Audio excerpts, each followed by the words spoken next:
All right. Well, it is 5 o'clock Eastern Standard Time, so we're going to get rolling here.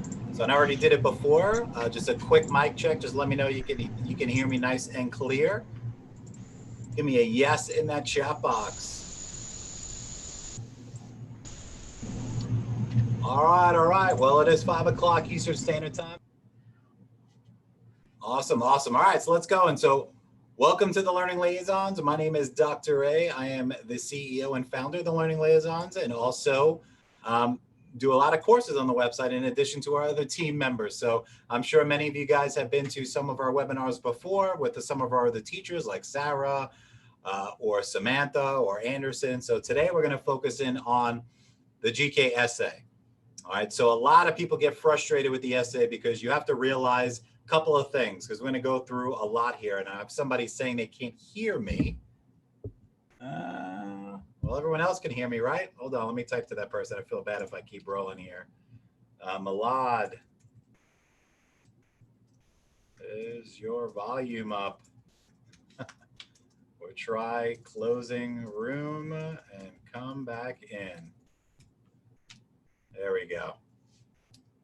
All right, so a lot of frustrations happen with this test, because the one thing you do have to realize that they don't care about your opinion and they don't care about your facts on this test. This is not a research paper. This is not a college paper.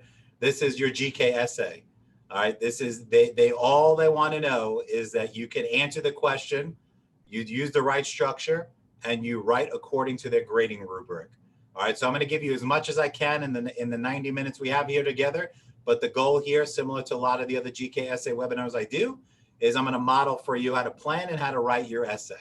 And at the end, I'm going to give you guys opportunity to get access to other materials that are going to help you on your journey towards passing your essay or any of the other GK subtests that you might still have to pass. So let's get rolling. So real quick, if you don't know who I am, like I said, I'm Dr. Jason Ampel, or Jason, or Dr. A, whatever's easier for you. I've been doing this 7 days a week since 2014, providing workshops and video courses for teachers around the state. We've helped over 7,000 teachers last month. That was our mark, helping them pass a variety of FTCE exams. And then over the last year, not that it applies to you guys, but we did widen our net, and we're providing courses just like the FTCEs, but for teachers across the country for another exam called the Praxis. So we're real excited about that. So just want to give you a quick little background. Like myself, I am a teacher just like you. I am not someone pulling stuff out of my butt and making stuff up to kind of sell things to you guys. I've been in the classroom for 10 years teaching public school, 5 years middle school, 5 years high school, professor of education over at the University of Central Florida since 2009. So I work with pre-service teachers, undergrad, graduate, doc students. I've done everything under the sun, and I wanted to do more to help more teachers because I was a horrible test taker growing up myself, even through the SATs and the GREs. So I taught myself some skills. I decided I saw some things that they were doing at UCF to help teachers, and I took that and expanded on it. So here we are, 6 years later, 7,000 teachers later, and hopefully what I give you today and offer you guys are going to help you pass your essay on the next attempt. So before we begin, a couple of housekeeping items. Few things. So this is going to be on our YouTube channel, and I'm going to give you guys an opportunity to make sure you have your phones out here ready to go. Like I said, we had a bunch of people come in at the last second, so make sure you have something to write on, and your phone with your camera open. All right, so you're going to want to take some pictures of some stuff here. You can ask questions. I'm not going to run off at 6:30 and say, peace, I'm out. I'm going to answer every question I can before I sign off. However, if it's off topic, hold it to the end. So a good feature, I don't know if I'm sure many of you guys at this point have been on Zoom before, right? So you're going to see on your screen a Q&A with little chat bubbles. So I always tell people, if you have a question, but it's not about what I'm talking about right now, but you don't want to forget it, you know how that is? Hit that Q&A and put the question in there. And at the end, I'll cycle through those. If it's on topic of what we're talking about right now, then throw it in the chat box. Does that make sense? Give me a quick yes in the chat box if that makes sense. So the Q&A, I am not going to click on it and look at it until the end. So if it's an immediate question on topic, throw it in the chat box, because I'm not going to look at the Q&A until the end. All right. We're going to go 75 to 90 minutes, probably closer to the 90 minutes. Sad news, sorry, but this alone is not going to help you. Every time we do these, whether for math or essay or reading or whatever, I always get people that email me the day before, the day of, saying, I'm so excited for the webinar. I got to pass this test. I failed it 3 times. Hopefully this webinar is going to put me through. I'm going to put you in the right step. I'm going to teach you a lot here today, but this alone is not going to help you pass. There's a lot of practice. There's a lot of things you need to learn about this exam, but I'm going to get you guys rolling in the right direction here today. We are not a study guide company. I do not sell them. I don't plan on it because they are the #1 reason why so many people fail these exams, especially when we're talking about the essay. It's all about understanding how the grader grades you, and I'm going to show you that here today. Like I said, make sure you have your camera out, your phone ready to go here in a second especially. And last but not least, I don't know if any of you guys have attended yet, but every Monday night starting back on June 1st, we're doing free PD trainings. I call it the Deets with Dr. A. It's a talk show, and I have a special guest every week. So it's not necessarily certification. We've done stuff on distance learning, emotional intelligence, bullying, ed tech tools, all kind of stuff that's relevant now. So you definitely want to tune in. That's every Monday night at 6 p.m. All the episodes are on YouTube, so you can go back and maybe you can use it towards your points and show your school to get some PD points.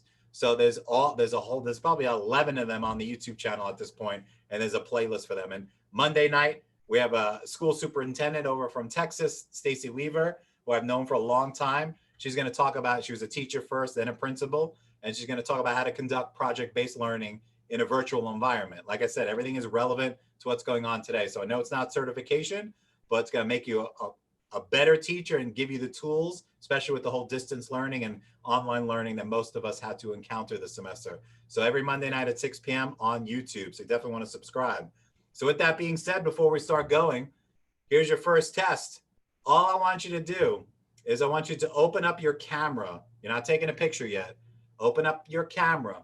And all I want you to do is point your camera at the QR code on the screen. What it's going to do, it's going to open up a tab. And when it opens up, it's going to load. And the first option, and you can save this for later on, but the first option is YouTube. When you click on that, it's going to have you subscribe. So I challenge you guys right now, go ahead and subscribe. Why? Because this recording and all the other webinar recordings we have, and I have a bunch of GK stuff, essays on there as well, you're going to want access to that and get notified when we do new videos. So go ahead, I'm going to give you guys about 30, 40 seconds.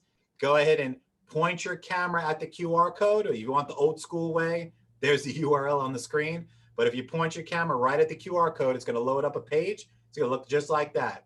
It's going to say on the top, follow us. And the first one is YouTube. So when you subscribe, I want you guys to put a yes in the comment box. When you subscribe, go ahead and put yes. I'm going to give you guys 30 seconds to do that. This way you get access and notified when we do a lot of videos on there. I'm pumping up a lot of stuff out there each week to help you prep and prep smart for your exams. All right, I got another 15 seconds. Give me a yes in that chat box once you do it.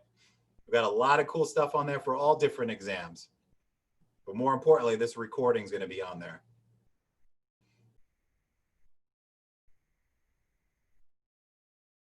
That's all right. It's all right. Is that Buddhadasa? You can do it later. No worries. All right, there we go.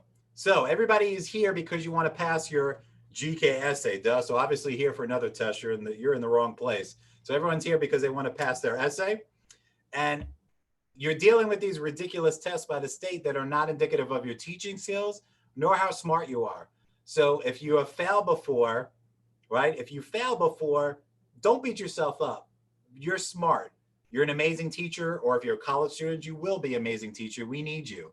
So these tests are not indicative of how smart you are or great of a teacher you are. They are pure performance. And I talk about that in my courses. So don't beat yourself down if you didn't pass before.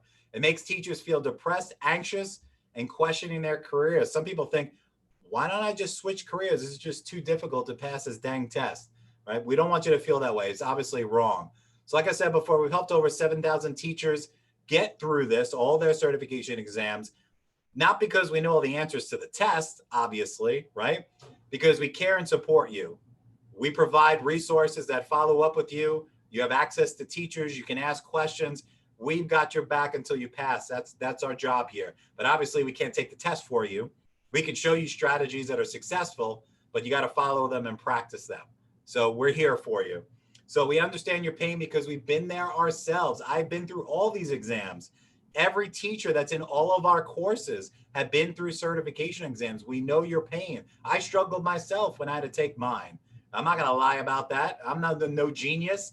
I just developed some strategies and effective ways to go about taking a test that I share with people that are successful. So here's what we need to do about it. It's very simple. Follow along today, ask questions, soak it all in, right? Just soak it all in and then practice what we model here or what I model here today for you. And remember, you're going to be able to get the recording on YouTube. And there's a reason why you need to do this. It's very simple, because if you don't, you won't be able to keep your job or get into your college of education. And we don't want that to happen. So what do I mean by that? So if you're a college student, you know that you have to pass your GK, all sections, to get into your college of education, right? They might have some delays on that because of COVID and everything online, but bottom line is you have to pass it. If you're a classroom teacher, you got to pass this to keep your job along with the other 3 subtests, ELA, reading, and math. Okay, so stakes are high, but we got to do it the right way and you guys can knock it out. You want a good thing to happen. We want to see that passing picture that I get every single day in our Facebook groups, text messages, everything from the proud teachers like her that rock their exams. You guys can do it too, because I expect to see your picture coming up soon. So if you want a good thing to happen, can I get a yep, not a yes, a yep in the chat box, and then we're going to get started. YEP, this is your first quiz. No yes, yep. Let's see who's paying attention. Exclamation points for Christy. Very good. Awesome, awesome, awesome. All right, so here's today's prompt. If you want, take a picture. Remember, I told you to have your camera out. Take a picture on the screen. I'm going to read it to you. What we're going to do is we're going to plan it. Then I'm going to switch screens to a Word document, because usually I handwrite it, and my handwriting is awful on an iPad, so we'll type it. But the planning process, I'll use the iPad. So here's the prompt. If you want to take a picture so it'll last longer, go ahead and do that. So the use of technology and access to the internet in schools could potentially lead to threatening situations for students. Provide an analysis of 2 aspects that educators should consider when developing a plan to protect students from potential threats. So write it down, take a picture, whatever you need to do.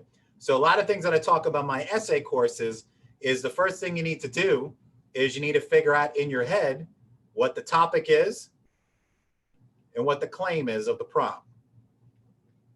So in 1 or 2 words, what do you guys think the topic is? Not what they're asking you to do. What is the topic in 1 or 2 words? What do you guys think? What is the topic? 1 or 2 words.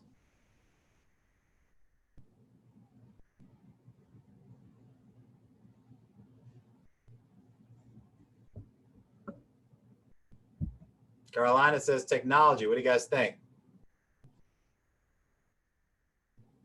Very simple, straightforward. Topic is technology. You could say technology and the internet, whatever, but the bottom line is it's technology. So I'm going to put down technology and the claim. So the claim is that statement. Every prompt has a claim. It could be a problem, a solution, an issue, some kind of requirement or a statement. So what do you think the claim is here? And the claim is going to help drive your talking points. So what's the claim? It's not the question. It's not the topic. So what's the claim here? What's this? If you look up the word claim in the dictionary, it's like a statement of ownership. So what do you think that is?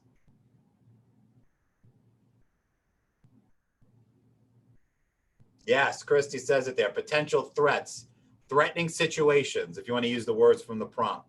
So threatening situations. Every prompt has a claim, and you have to do that in your head and figure it out, because it's going to help you drive your talking points. So the question here is they're asking you to do is provide an analysis of 2 aspects that educators should consider when developing a plan to protect students from potential threats. All right. So let's think here real quick. First off, it's literally telling you how many talking points you need to have. So let's back up for a second, because not all the prompts are literally going to say 2, right? It could say provide an analysis provide an analysis of what educators should do to consider when creating a development plan. So the bottom line, the reason why I'm saying this is, I don't care what the prompt is and what it says, you're always going to have 2 talking points. Like, for example, if the prompt says to discuss the pros and cons of vending machines in public schools, 1 pro, 1 con. Talk about strategies and how teachers can use the iPad to teach in the classroom in the 21st century, 2 strategies. Discuss the benefits and challenges of having healthier food options for kids in the cafeteria, 1 benefit, 1 challenge. It's always 2 talking points. With that being said, we're writing a 4-paragraph essay. So what I'm about to walk you through and model here today is running in accordance with my GK essay blueprint. So if anyone here is in my essay practice prompts course, you should be very well versed in my GK essay blueprint, because that's the blueprint for success. What to write, when to write it, in every paragraph, and that is what I'm going to model here for you pretty quickly here. All right. So here are lines. What do you think these lines represent? I've got 4 lines, 5 lines, 5 lines, then another 5. What do you think these represent?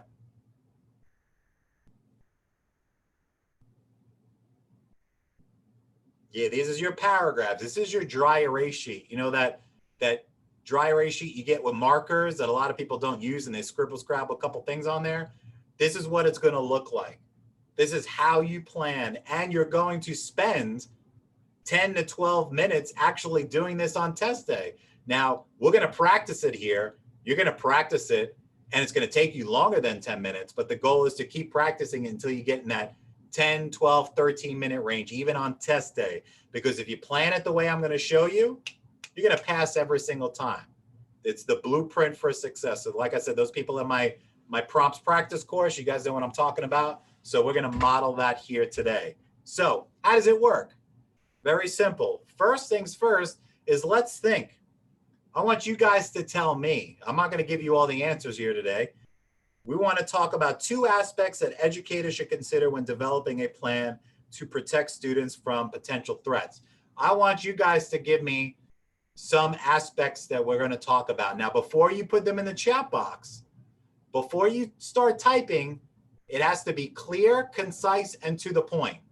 So for example, don't just say safety measures, right? Or teach them how to be safe. I want very specific things that you can do when you're considering to develop a plan to keep kids safe from the internet. So go ahead and give me some options here we can use as talking points. We have to come up with 2. Clear, concise, to the point.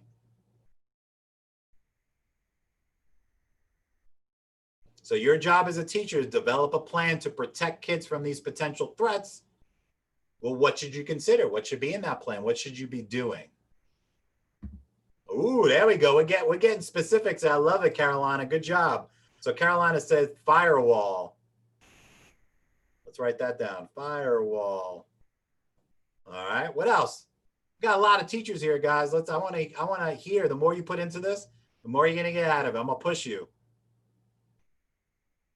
Go ahead and throw that in the chat box. All right. Barbara says not to have dialogue with someone you don't know.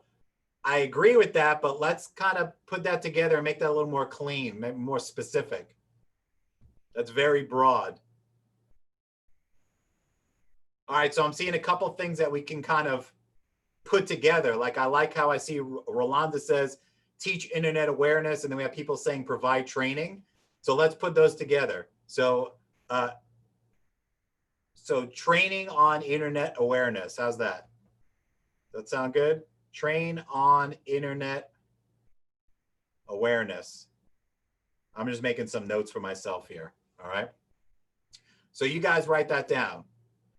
So Rolanda says professional development for educators, but remember, we're putting a plan for students. So if you write about that, you're not going to pass. So be careful. All right. So let's go with firewall and train on internet awareness. Let's use those 2. All right. So let's go with that. So here's our plan. Our first sentence, we're going to introduce the topic of the essay, which is technology. So what I'm going to do on this dry erase sheet is I'm going to put down basically notes for each of those lines, which we're going to, when we're done with this, take each note and make it into a full sentence. You don't want to write complete sentences on your notes because then you're basically writing a whole essay. We don't want to do that. You could abbreviate whatever it is that you understand what you're going to say, you're going to put on here. And I'm going to show you the format right now. All right. So our first sentence in our introduction is to introduce the topic of the essay. The topic is technology.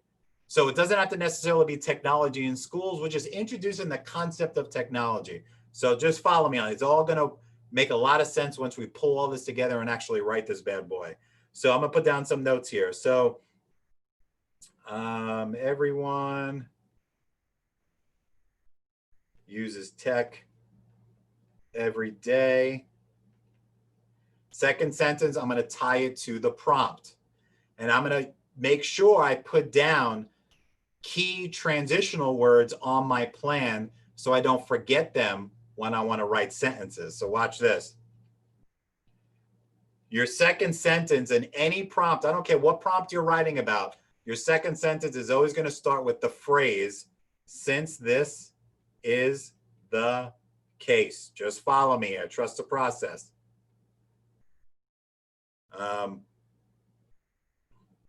Schools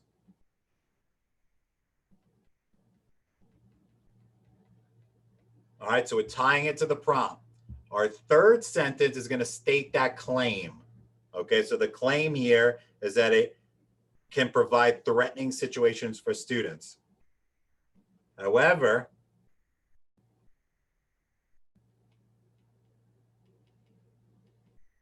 threatening situations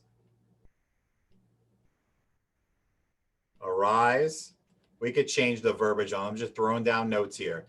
Now, our thesis statement is sentence number 4. It's going to always, whatever the prompt is, it's always going to start with this phrase. While there are many. And then here we're talking about aspects. So aspects that educators, and I'm not going to write the whole thing out, but I would say aspects that educators should consider when developing a plan. We're going to do that when we actually write the thing out. So aspects that educators, and then the 2 talking points, firewall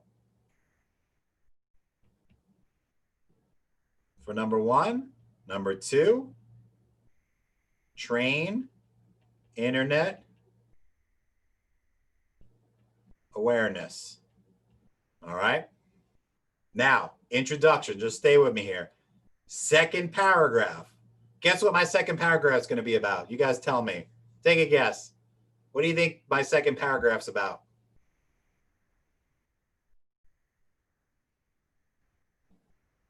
Yeah, firewall. So we want to introduce the firewall. This is point number 1. Point number 2. We're going to introduce the idea of a firewall. We don't want to use the word firewall. Okay. So we're just going to throw down some notes here. We're going to expand on that when we actually write this thing. So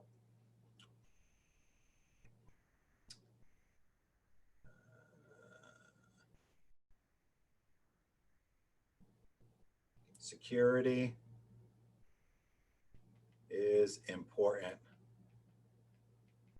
on internet. We could fancy that up a little bit when we actually write it. Second sentence. All right. This is all, remember, I keep mentioning blueprint. This is our GKSA blueprint. Our second sentence is always going to start. Okay. We're going to introduce our first talking point. We're going to say one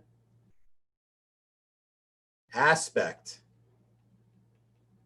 that educators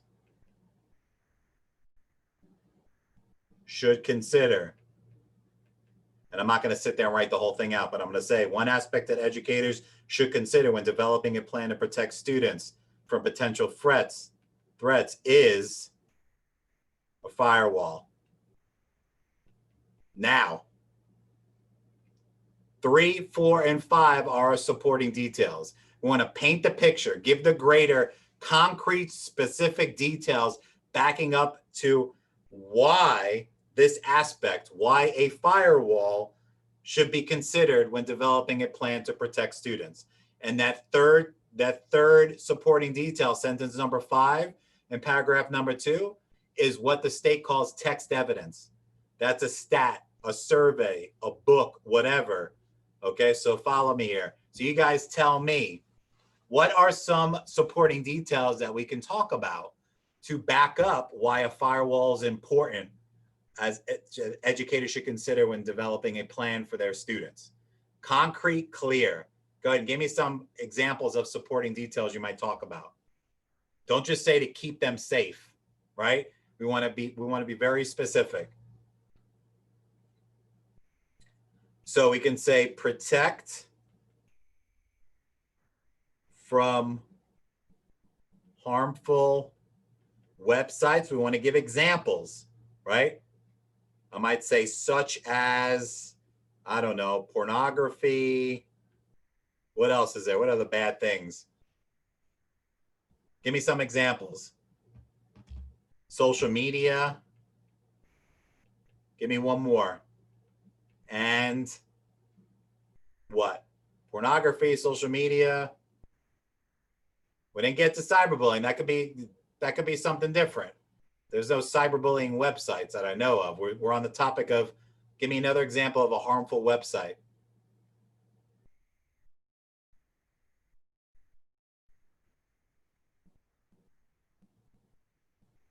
Netflix. Okay, we can go with that. It doesn't matter. Let's put Netflix. All right, so we got one supporting detail to back up a firewall, right? That's the key here. So what's another thing that we can talk about? Remember, it has to have to do with a firewall. See, if you guys start talking about bullying, if you put on here that it's important to protect students from bullying, you're off topic, because the point of this paragraph is to talk about a firewall and how that's important to keep kids safe.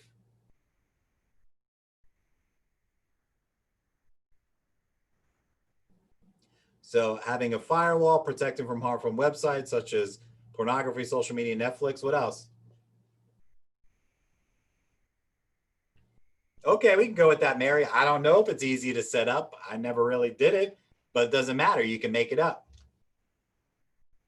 So it's easy to set up and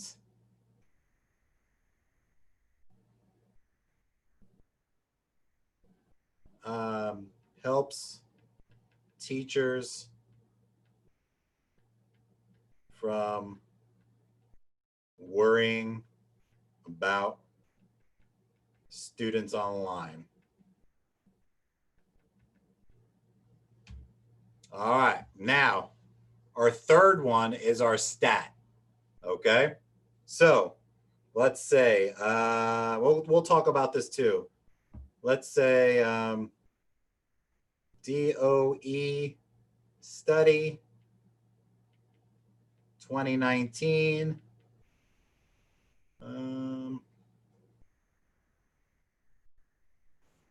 90% of teachers feel firewalls are number one for safety. All right, there we go. So we got our stat. What do you guys ever heard of that Department of Education study 2019? When they interviewed all those teachers and 90% of them said a firewall is the number one thing they should have in the school to protect students. What do you mean? What are you laughing, Rolanda? Ha. You never heard of that? That's a famous study.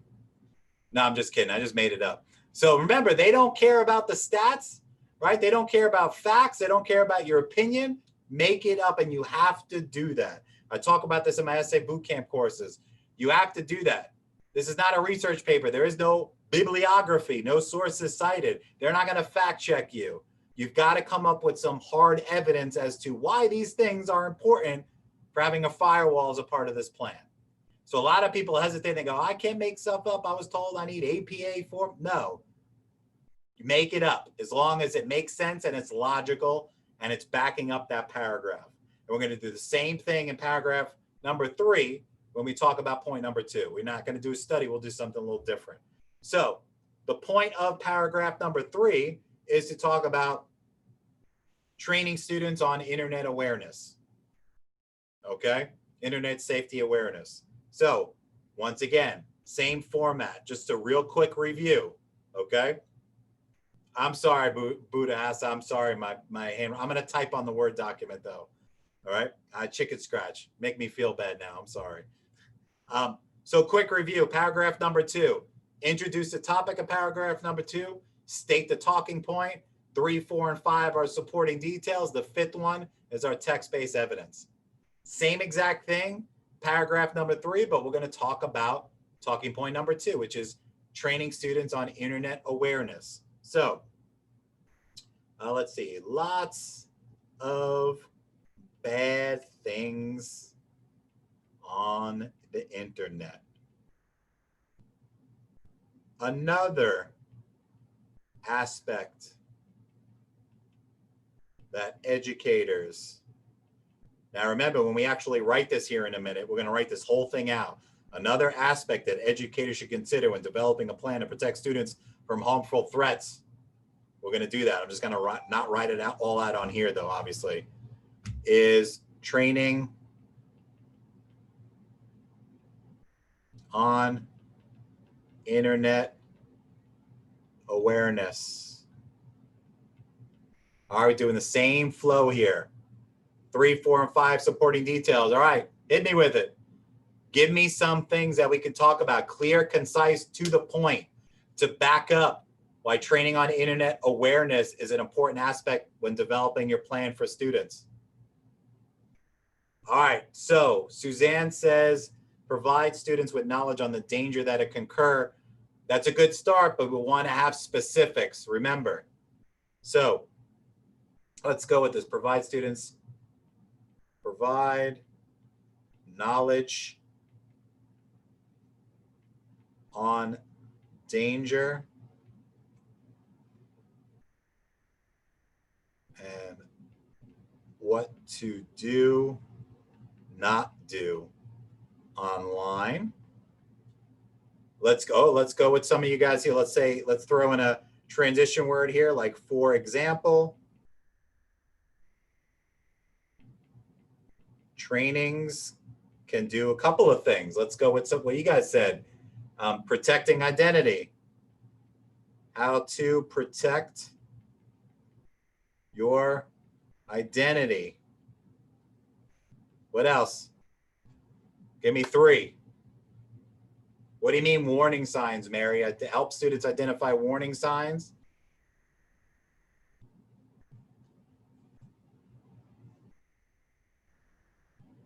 Protect your identity, not be bullied. And give me one more. We want concrete, specific details.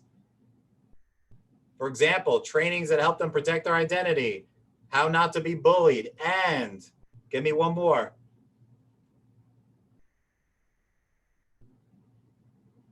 Got 50 teachers in here. I only got 3 or 4 people giving me examples. Let's hear it.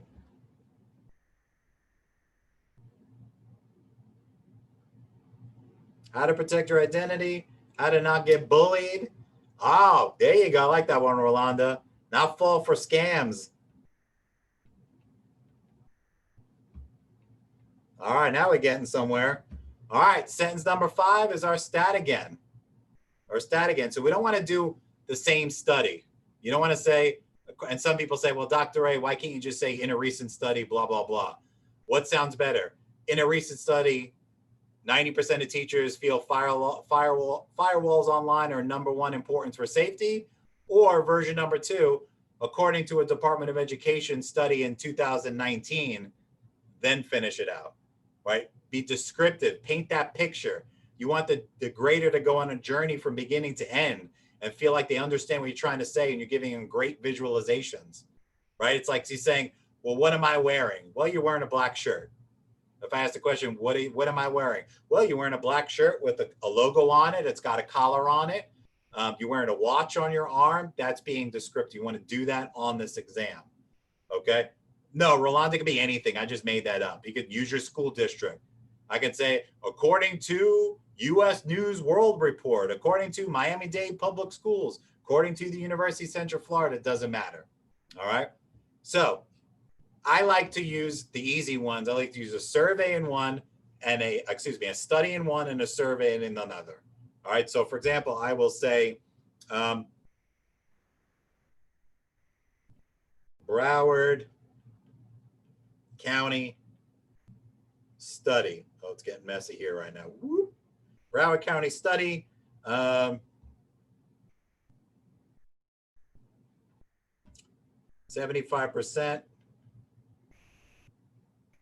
Actually, 75% teachers state they do trainings. We'll word that a little better when we actually write. I just want to put my thoughts down so I can extend them into full sentences. All right, so Broward County, not study, whoops, I said survey before and I wrote study. That's right, 10,000 teachers. Just put notes down. All right, now our conclusion. Here's where a lot of people drop the ball. You do not bring in new facts. You don't state new supporting details. Your job in the conclusion are very simple. You are going to, 1, reintroduce the topic of the essay. What's the topic again? The broad topic of the essay? The internet, right? Or technology. Broad topic. You're going to reintroduce the claim, right? The claim is that it leads to threatening situations. You're going to state talking point number 1 again. You're going to state talking point number 2 again. And you're going to wrap it up with a sentence. Bring it all together. That's it. No supporting details, no new facts, no nothing. Okay? So watch this. We're going to reintroduce the topic of technology again. So in the introduction, if I look up here, you don't want to use the same sentence. So everyone uses tech every day. Maybe we'll put schools in this one. All students utilize tech. I'm just going to leave it at that for now to give me a little insight on what I'm going to write when I write it. Okay. However, I wrote however up there. We got to state the claim. Tech usually has the potential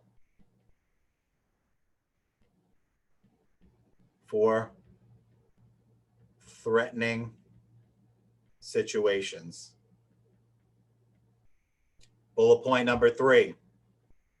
Talk about aspect number 1. Teachers should have firewalls installed, and I do apologize for my chicken scratch. Furthermore, we're going to throw in a transition word. Furthermore, why do you think I'm writing my transition words on my plan here? What do you guys think? Why am I writing my transition words on my plan?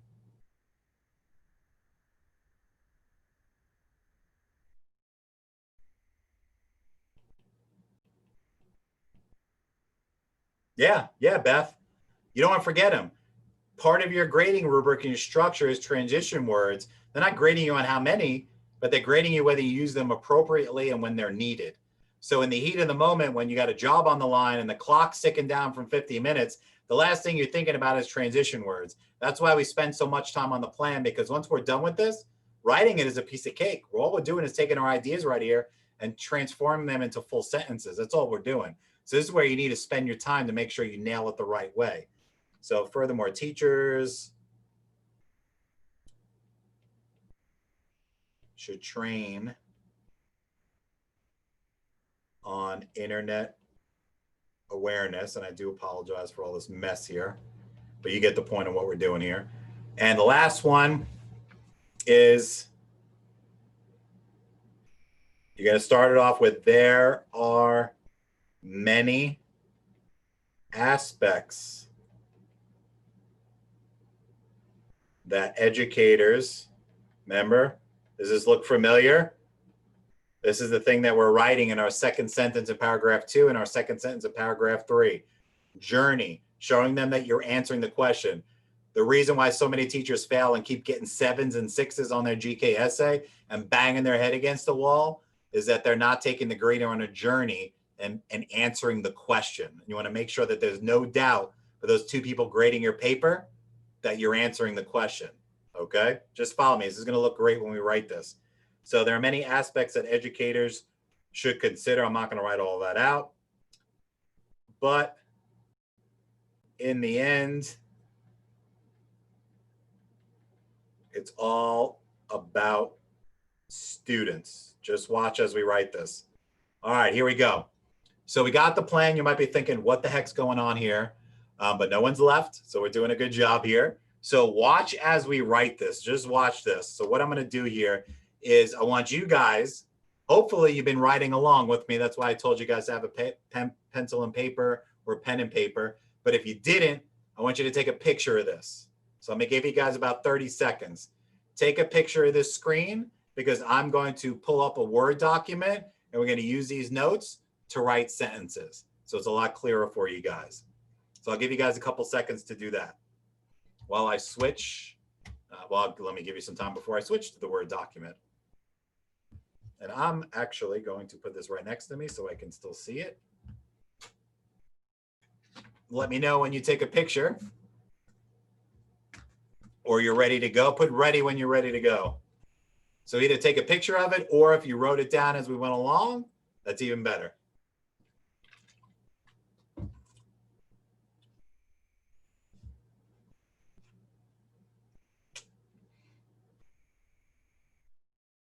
All right, here we go. I'm going to switch screens right now. I'm going to take up a Word document. Let's share that screen. Let's go to the Word document.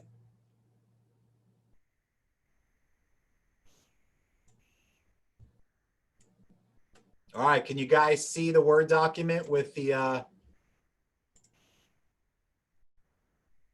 prompt on the top?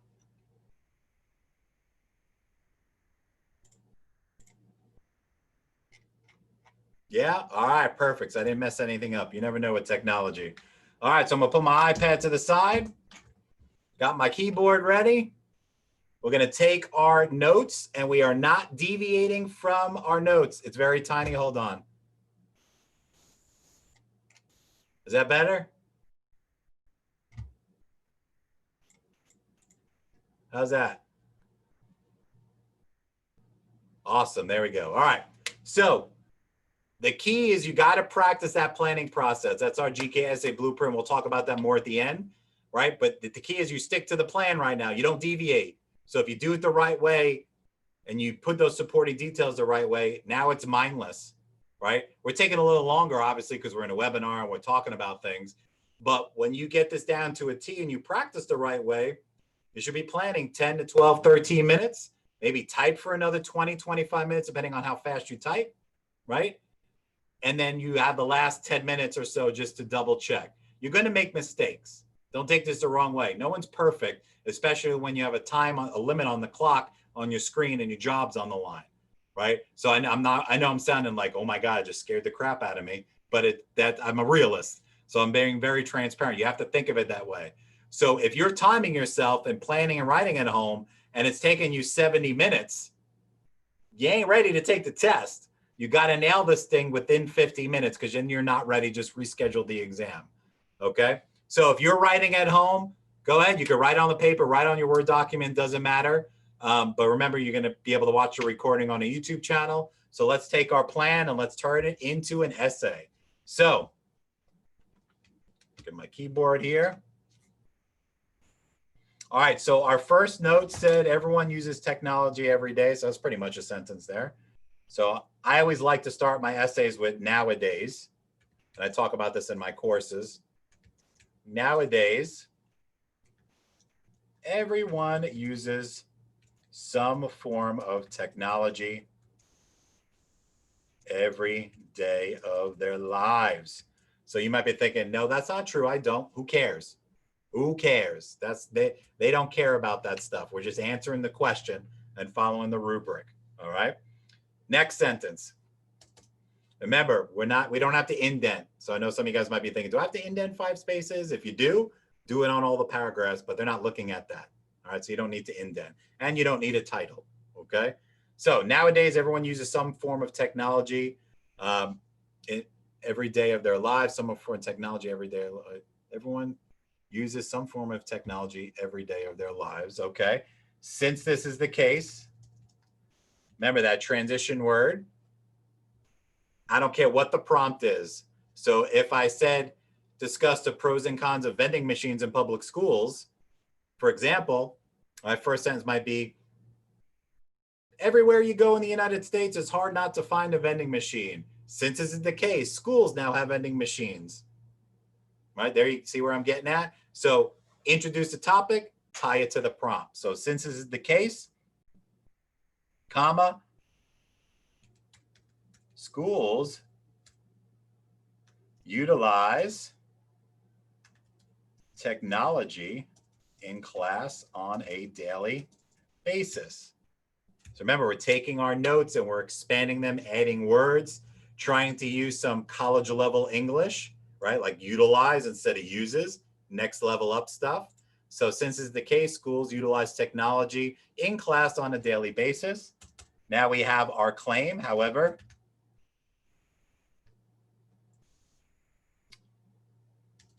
when using technology, threatening situations can arise. Done. We stated our claim. Now we hit them with our thesis statement. Remember, while there, and we'll talk about this too, while there are many aspects that educators should consider when developing a plan to protect students from potential threats. While there are many aspects that educators should consider when developing a plan to protect students from potential threats, firewalls should be created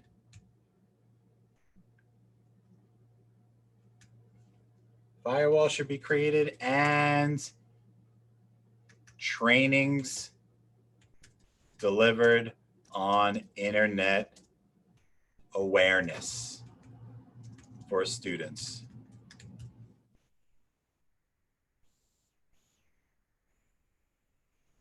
All right, so let me read this introduction back to you. So nowadays, everyone uses some form of technology every day of their lives, or I should say, in every day of their lives. Since this is the case, schools utilize technology in class on a daily basis. However, when using technology, threatening situations can arise. While there are many aspects that educators should consider when developing a plan to protect students from potential threats, firewalls should be created and trainings delivered on internet awareness for students. So a couple of questions here. Well, actually one big one before we move on to the next one. Why did I write this here? Why did I write all that? What do you guys think? And while you're doing that, I'm going to go ahead and highlight some of these keywords we talked about since this is the case. However,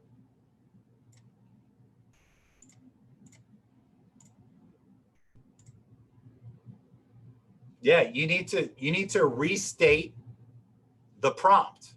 You need to show the grader that you're answering the question. You don't want to sit there and say, oh, a way to protect students, teachers should create firewalls. Another strategy that teachers should do is create a internet awareness training. No, thesis statement is one cohesive sentence. Now, yes, this is not the only way to write a thesis statement. I'm just teaching you what's effective and what passes. That's the key, right? So you can use other resources. You can watch other videos on YouTube. I've seen them all. Some people say different things, but there are certain things we're going to go over here that other people say don't do, but you need to do. All right, and we're going to talk about that when we talk about the rubric and what things to pay attention to, like repeating certain vocabulary words and things like that. Okay, because some people will say, well, don't say that because you're using the same words from the prompt and you can't use, no, you can and you should use the same words from the prompt. All right, so second paragraph. We're talking about firewalls. So let's look at our notes. Let's turn into a sentence. Well, our first bullet point really is a sentence. So security is important on the internet. So when using the internet, security is very important. Next, one aspect, right? Remember what we're doing here. One aspect that educators should consider when developing a plan to protect students from potential threats. So one aspect that educators should consider when developing a plan to protect students from potential threats is to create a firewall in their classroom, right? Or classroom computers, whatever.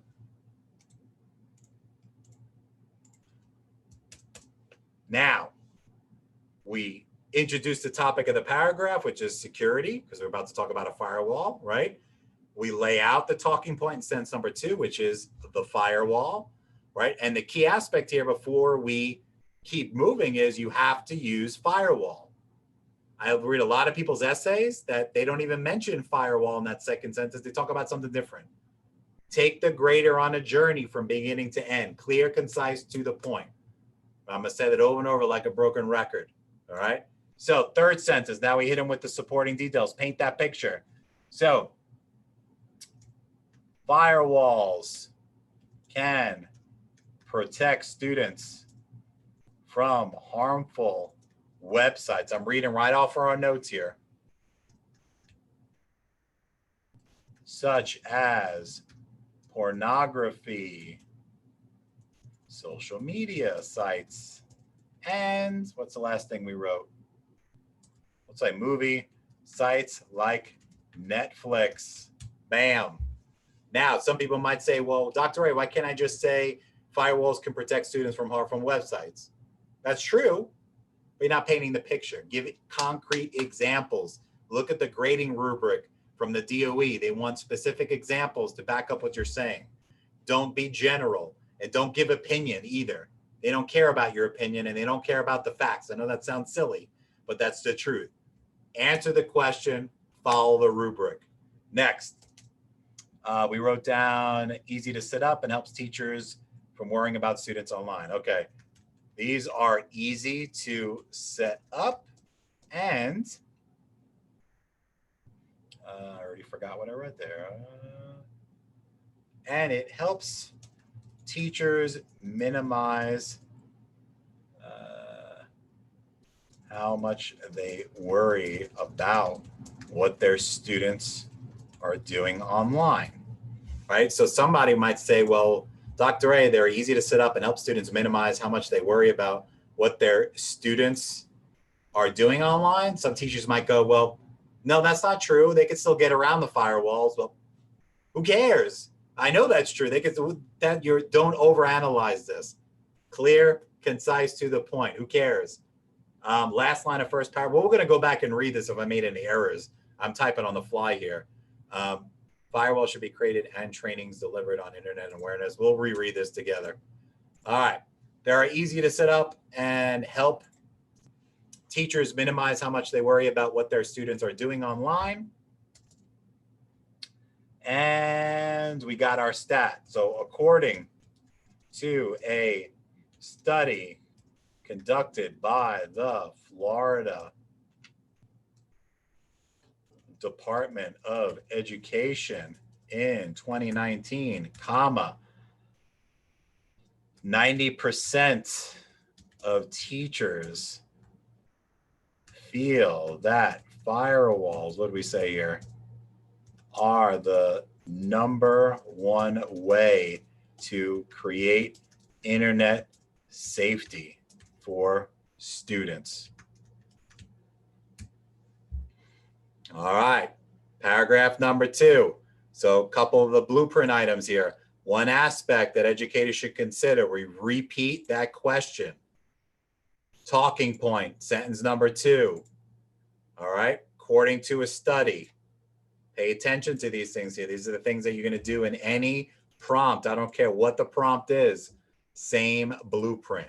So let's go to paragraph number 3. Now we're going to talk about talking point number 2, which is developing training on internet awareness for students. So let's go back to our notes.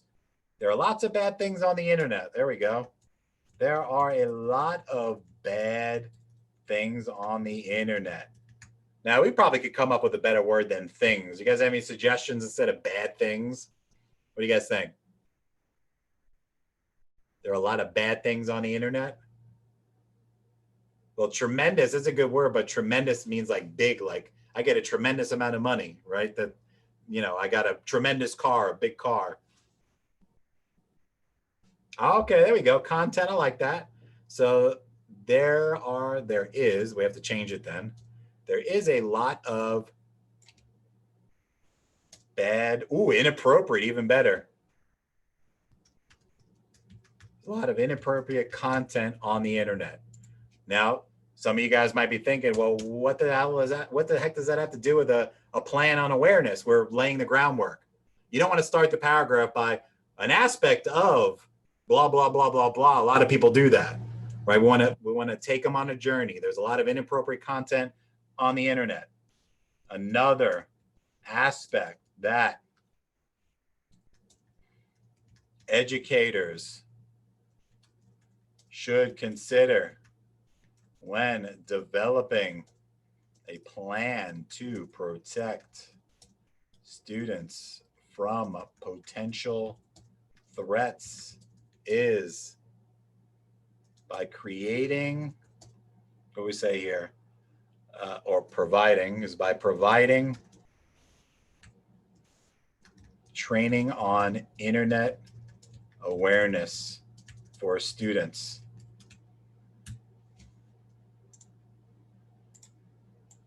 Let's fix that here. All right, another aspect that educators should consider when developing a plan to protect students from potential threats is by providing training on internet awareness for students. So once again, some of you guys be thinking, well, you're repeating the same thing in the same sentence. Yes, because you want the grader to know that you're answering the question. That's the key. People do this every day and pass. Just follow the blueprint. All right. Next, now we got our supporting details. So what do we got first here? Let's see. Provide knowledge on danger and what to do and not do online. These trainings can provide knowledge on the dangers online and what to do versus not do when online at school. All right. Next, we got a for example. We have our transition word. Training, teachers can provide trainings on how to protect your identity. What else do we say? Not be bullied and not fall for any online scams.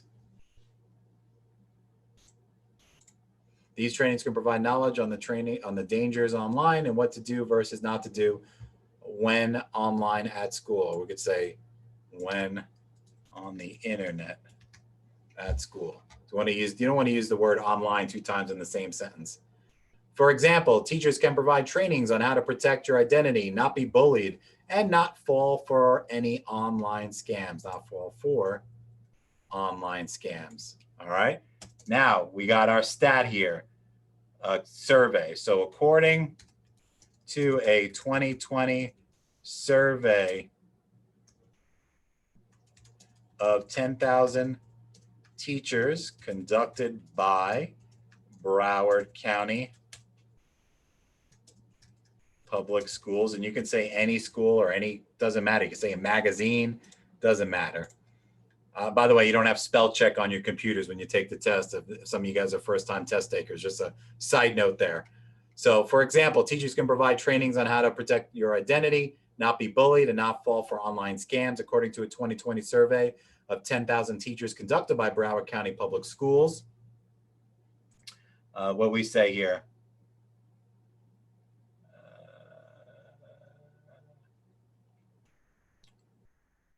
75% of teachers stated they created and conducted trainings for students on internet awareness. That's simple. But remember, your stat has to directly relate to your paragraph. The stat is not about the whole paper on the internet, right? It's about what you just talked about in that paragraph. That's the key, in that paragraph. So for example, I don't want to talk about anything other than firewalls in my stat if my paragraph is about firewalls, right? Follow me on that? Does that make sense? All right, so now let's do the conclusion, then we'll read through the whole thing. So let's go to our notes here. What I write: all students utilize technology on a daily basis. All students, we said utilize before. All students, let's see, you guys tell me, what's another word for utilize other than uses? Let's be creative here. Okay, very good. I like that. Benefit. All students benefit from the internet when at school each day. Now, we hit him with the claim again. Tech usually has a potential for, okay, so technology typically has the potential for threatening situations for students of all ages. Now we got our two talking points. Teachers should create firewalls in their classrooms to protect students. Furthermore, teachers should also develop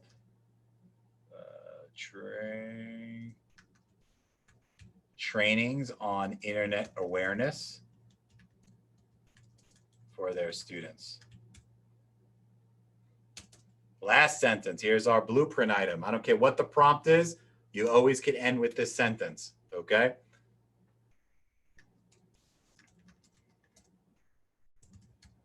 While there are many, let's see here, while there are many aspects that educators should consider when developing a plan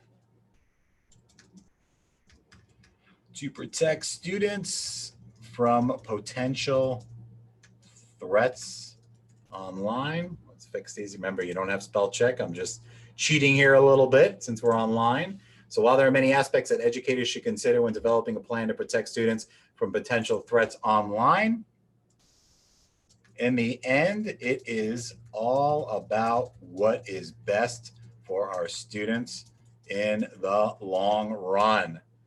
Whatever your prompt is, you can end with that same sentence. Let's pretend here. We talked about the vending machine prompt, discuss the pros and cons of vending machines in public schools across the United States. My last sentence, while there are many pros and cons of vending machines in public schools across the United States, in the end, it's all about what's best for our students in the long run. Strategies: teachers use iPads in the classroom to teach. While there are many strategies that teachers can use to utilize iPads in the classroom to teach, in the end of the day, it's all about doing things what's best for our students in the long run. Same thing. If you noticed, the only real creativity, and we're going to read through this whole essay right now, the only real creativity in this essay is sentences 3, 4, and 5 in paragraph 2, and 3, 4, and 5 in paragraph 3.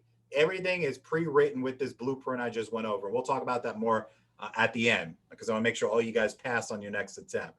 So let's read this whole thing. Nowadays, everybody uses some form of technology in every day of their lives.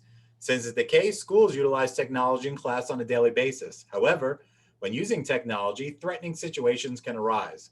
While there are many aspects that educators should consider when developing a plan to protect students from potential threats, firewalls should be created and trainings delivered on internet awareness for students.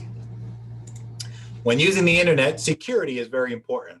One aspect that educators should consider when developing a plan to protect students from potential threats is to create a firewall in their classroom. Firewalls can protect students from harmful websites such as pornography, social media sites, and movie sites like Netflix.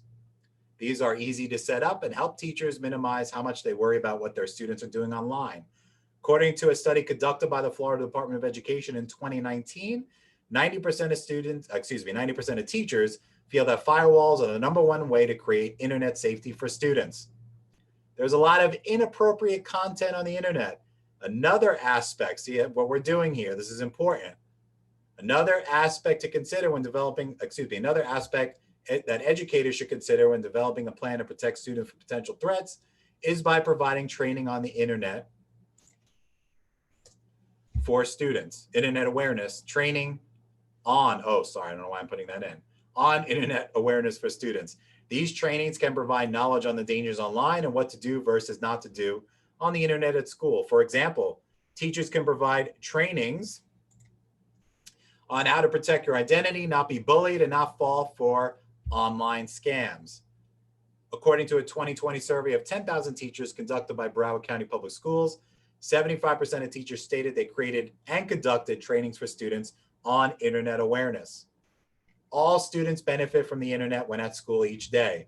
Technology typically has a potential for threatening situations for students of all ages.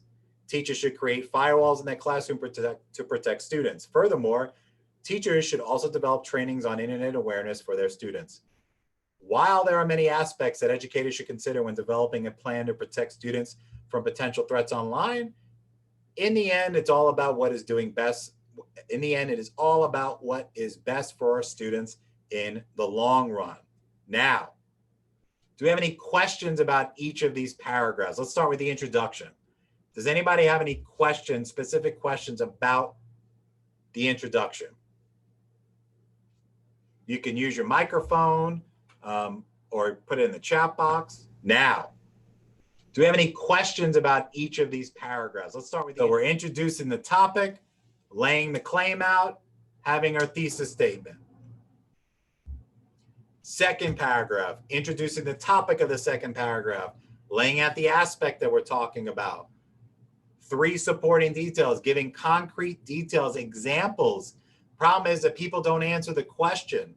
That's why you guys keep getting 6s and 7s, okay? You got to answer the question and paint the picture with specific details. If you write an essay full of your opinion, you will not pass. I guarantee that. They want to see specifics. They don't care about your opinion and they don't care about the facts, period. I know that sounds mean, but that's how they grade these things because it's not a research paper. They don't care whether they're false facts or not. They want to know the answer to the question, right? What does that mean?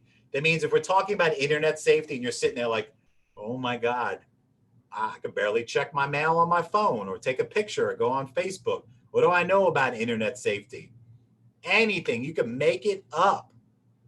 You can make it up. I know that sounds silly, but you can make it up. Anything, right? You could have an extra teacher in the classroom to look over everyone's shoulders. I know that sounds silly and that'll happen, but you're not going to fail because you write that, as long as you could give supporting details to back it up, okay? Barbara says, in order not to repeat according in the paragraph, are you talking about the stat? Yeah, you can do that. Yeah, I'm just, like I said, I'm just writing this on the fly here. If I was going back, I'd probably change that. So instead of saying according to a 2020 survey and according to a study here, you could say, just say in a, there you go, in a 2020 survey. Good catch there. On the first paragraph, it would be better if I say, we'll talk about the 2 aspects. No, you're going to structure it just the way I show you. That's the key. This is why this is the blueprint. You don't want to say, we will talk about this, or I will talk about it. That's very, very elementary. That's like when people say in conclusion, or firstly and secondly. Even though that's such a transition word, they don't want to see that when they grade your paper. You guys are adults writing paper. There should be some level of sophistication or vocabulary when you're writing this. Yeah, not trying to sound mean, but you should be writing firstly, secondly, and conclusion on your essay. Any other questions about this before we switch it back? All right, stay with me. We're not done here. I'm going to go ahead and switch this back. Remember, this recording, you guys are going to have availability of this recording tomorrow on the internet. So let me switch back to my iPad real fast. Got a couple of things, and then we'll wrap it up. Just give me 1 second. Share my screen again here. Let me shut this essay down. I'm probably going to add this essay to the practice prompts course that we have.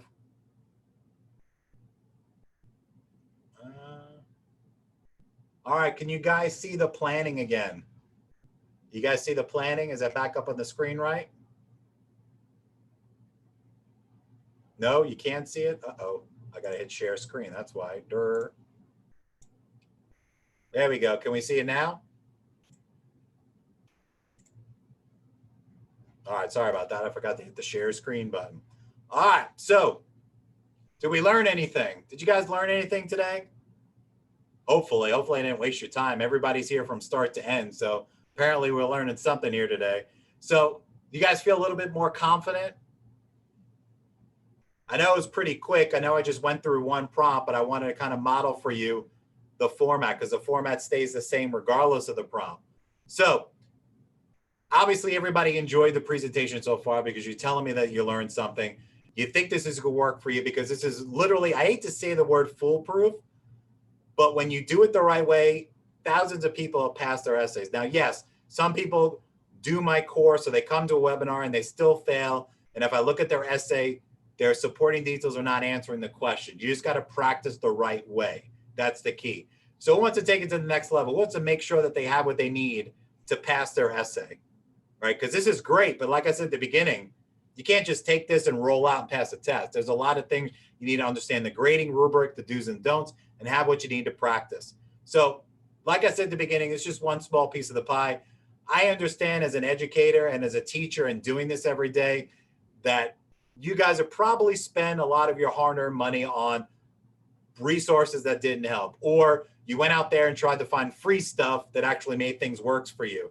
When it comes to the essay, there's a lot of different things out there, but I know what works. The worst thing you could do is trying to take a little bit from column A, a little bit from column B, a little bit of what I saw on YouTube, what my friends said in a Facebook group or stuff, and try to combine it. You got to use what works.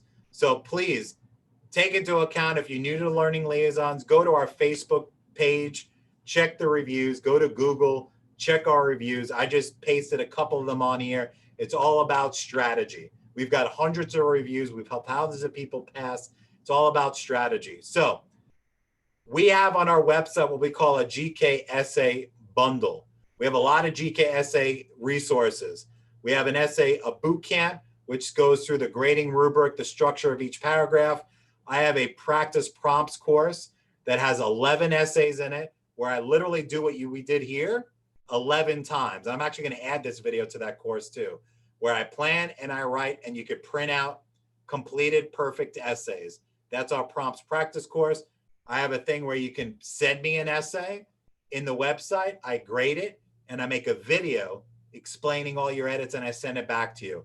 Or you could put them all together for a big discount. So what I'm doing every time we do a webinar, for all the people that spent your time coming here today with me, I do the same thing every single time I do a webinar. What I'm going to do is this code is good until Sunday. If I made a special link, this is a hidden link that you can't find on the website. It's called webinarspecials.com. It'll take you to a super secret page on the Learning Liaisons, and it'll have, this is a screenshot of what's going to be on there and the code. You can use this for anything on the website, 2-month access, a year. Heck, you can even use it for our VIP bundle. So if you don't know what that is, that's access to all of our FTCE courses. That's professional ed, subject area exams, even our new reading K through 12 to get reading endorsed, and all the GK courses. So that's the code. Take a picture of it, write it down. It will work until midnight on Sunday, and then Monday will not work. So that's the code, all capital letters, WEBAUG, like Web August 50. All right. So this will also, to answer your question, yeah, you're also going to get an email from this after the workshop, after this webinar. I'm going to shoot you off an email. Okay. So you can go explore the website. That URL will take you to a Super Seeker page that'll have all these easy for you to click and find, but it's good till Sunday. Also, if you guys didn't know, if you're not in our Facebook group, this Saturday from 9 o'clock to 1 o'clock, I'm doing a full 4-hour essay course where I'm going to go through every paragraph, talk about the blueprint I keep talking about, and everybody who comes to that workshop is going to get the practice prompts course I talked about and the essay bootcamp. It's all included in the registration. So you can use that to sign up for that. So if you go to the homepage of our website, there's a big button that says upcoming live events, and that's on there. We also have a math one too on Saturday from 2 to 6. So anything on the website, that code will work. So what I'm going to do is I'm going to hang out here. I'm going to answer any question you guys have. Caroline, are you talking about the YouTube? You can just put in the Learning Liaisons on the YouTube and it'll come right up. How do I know if I'm registered for a specific bundle? Well, you log into your course, right? Log into your account at the Learning Liaisons and it'll show all your courses right on your dashboard. So I've got some Q&A questions here. Let me see, I missed. When writing about studies, can we write DOE? No, Suzanne, always spell out. It's a good thing you asked that. Don't use acronyms on your GK essay. Always spell it out. So DOE, Department of Education. If you want to write a study about UCF, write University of Central Florida. And also don't use contractions too. Stay away from that. But, can't, don't, no. Write it out. Rolanda, the prompt, you can click on a button to see the prompt. It's real weird how they do it, and I talk about it in my essay bootcamp. The box that you actually write in is very small on the screen. It maybe takes up 25 to 35% of the screen. So you have to type in this little box and all the other information is there. So they have a tutorial on the Pearson website where you can actually see what the screen looks like. Someone said, where can I get practice prompts? I have a course with 11 of them. It's called the Practice Prompts course on my website. Do you have to use the do you have to use study always in the first paragraph and the second paragraph? Well, I use study in the second paragraph. I use survey in the third. Sally or Sally, I do apologize if I mispronounced that name, but I'm not really sure 100% what you're asking me there. I'm registered to your program. You mentioned one time that we can make it. Yes. If you're already in my essay courses, your name is not there. It says anonymous. On the website for the essay page, it'll say essay review. There's an option. You have to sign up to do essay review.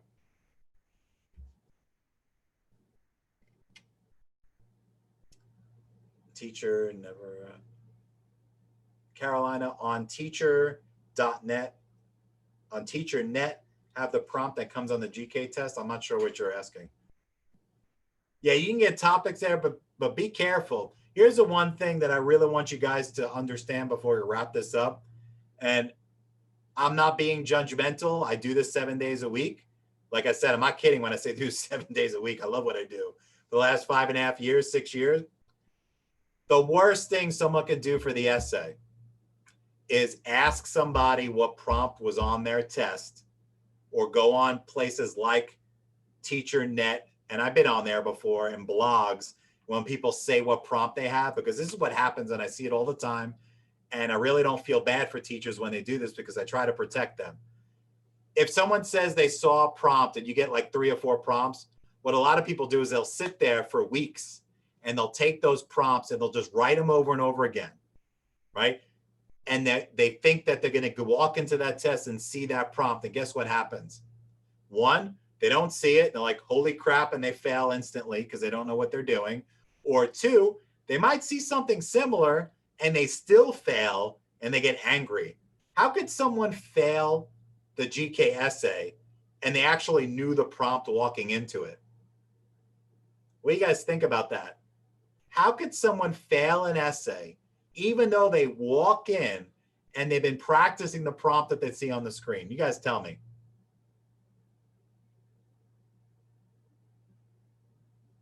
Yeah, Carolina, because you can write an essay every single day for a month and go in there and still fail because you have to write it the right way. You have to write according to their rubric. You have to answer the question. That's what a lot of people get frustrated. They go, I'm a good writer. I used to write term papers the night before and get an A in college. This ain't college. This is basically what the kids are doing. FSA writing, it's the same thing. We just don't need to do 5 paragraphs. We're just doing 4. That's the key, right? So it doesn't matter how great of a writer you are. That doesn't mean you're going to pass this. You got to write it the right way. All right. And the blueprint works for every single prompt they give you. Doesn't matter. It's the same thing. You just follow the structure. Cynthia, I tried to sign up for both of those courses on Saturday, but couldn't. Yeah, there is a course. The Saturday classes have a cost to it. They're each $75 and they each include courses with them too. The courses you get are more than $75. So we're giving that for free.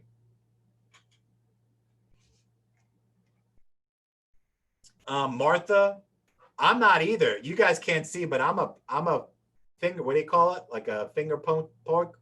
I can't even talk anymore today. Pointer. I literally type like this too. It's just about practice. You got to practice. And Martha, I work with a lot of people. I provide one-on-one services for the essay. And a lot of people, English is their second language, but they still pass. So I know your struggle is a little bit on thinking in your language and translating it to English. And sometimes the sentences are in fragments and things. It's just about practice. But I can tell you that most of the time people fail. It's not grammar, even ELL teachers. Okay, it's not grammar. It's following the structure, answering the question. I really suggest that you take advantage of this code and get that practice prompts course and the review course. I'll be happy to help you out. Someone else got a question. At the beginning of the webinar, you said you should always have 2 talking points. For example, advantage, disadvantage, 2 strategy. So, however, what if the prompt states to write the advantages and disadvantages of a school using vending machines? Yep. 1 advantage, 1 disadvantage. It's always 2 talking points, 4 paragraphs. If you write a 5-paragraph essay, you need 3 talking points. That's it. So there are 3 types of essays that you can get on your GK essay. 1 is where they ask you to talk about strategies, like discuss strategies on a teacher can use technology or use the iPad or whatever. You got another group of prompts that I call perspective prompts. Discuss your perspectives on using ebooks versus traditional textbooks. So we have strategy, perspectives, and the third one is what I call compare and contrast prompts. That's your advantage, disadvantage, pro, con, benefit, and challenge. They're all the same. They're just different words. The problem is a lot of people think they're always going to get those types of essays, but you don't. But the key here is, doesn't matter what they give you. If you use my blueprint and go through my practice prompts, you're going to nail it. Doesn't matter what they give you. All right, but it's all about practice. That's the key. You need to plan the right way, write the right way, and you need to be able to do it within 50 minutes. That's the key. So this is not something you just roll out test day and say, oh my God, it didn't work. You got to do it beforehand and practice.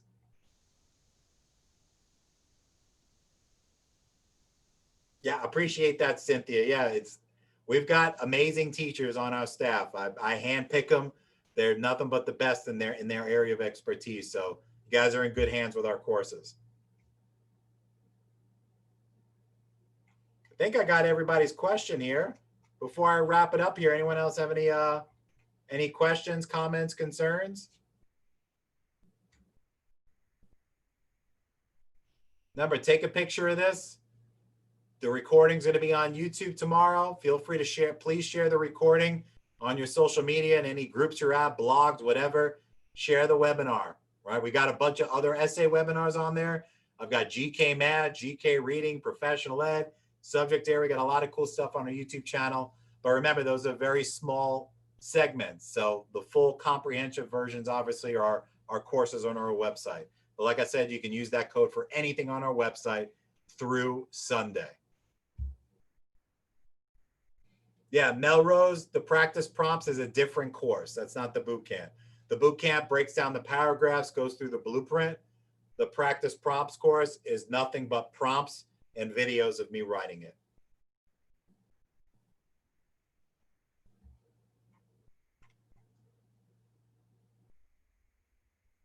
Anaita will purchase your course. Yeah, you could start immediately. You'll get instant access when you sign up.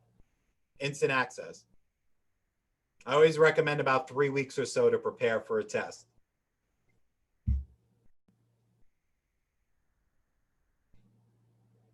Yeah, well, every course on the website has a 2-month or a year version.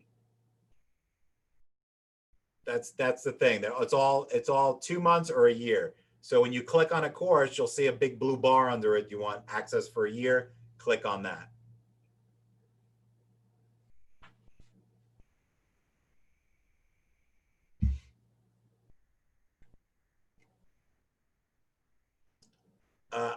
Anaita, if you want it for longer than 2 months, you'll have to sign up for the year access and use that code. So the practice prompts course, the boot camp, whatever, you could sign up for a year if you want. So you could take advantage of that 50% off.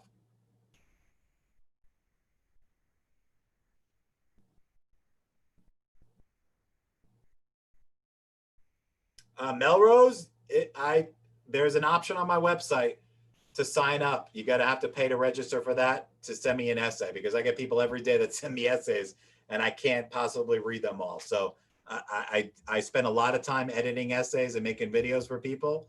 So it's something that you'll have to sign up for. I wish I can grade everybody's essays for them, but there's not enough time in the day.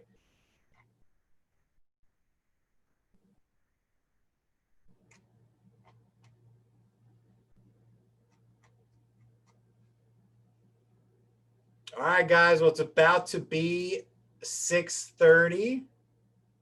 So I'm going to go ahead and shut this down. So remember, the recording will be on the YouTube channel tomorrow.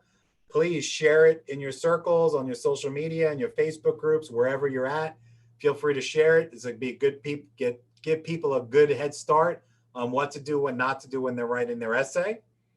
All right. So if you guys have any questions afterwards, you can email right here on the slide, info@thelearningliaisons.com. Some of you guys probably have my personal email because you signed up for a course. Either one is fine. So they all directly go to me. So with that being said, you guys have a great rest of your Wednesday night. And if you guys want to join my full 4-hour essay course, that's on Saturday morning. And we have a full 4-hour math course on Saturday afternoon as well. So have a great rest of your day, an amazing week, and an even better weekend. And I'll talk to you soon.